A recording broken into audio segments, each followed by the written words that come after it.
এই মলিন বস্ত্র ছাড়তে হবে, হবে গো এইবার আমার এই মলিন অহংকার।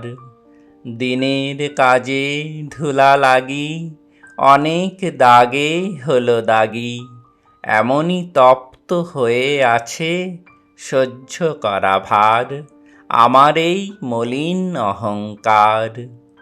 এখন তো কাজ সাঙ্গ হলো, দিনের অবসানে হলো রে তার আসার সময়, আশা এলো প্রাণে।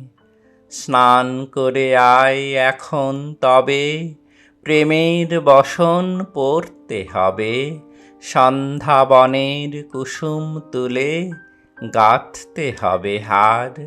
ওরে আয়, সময় নেই যে আর।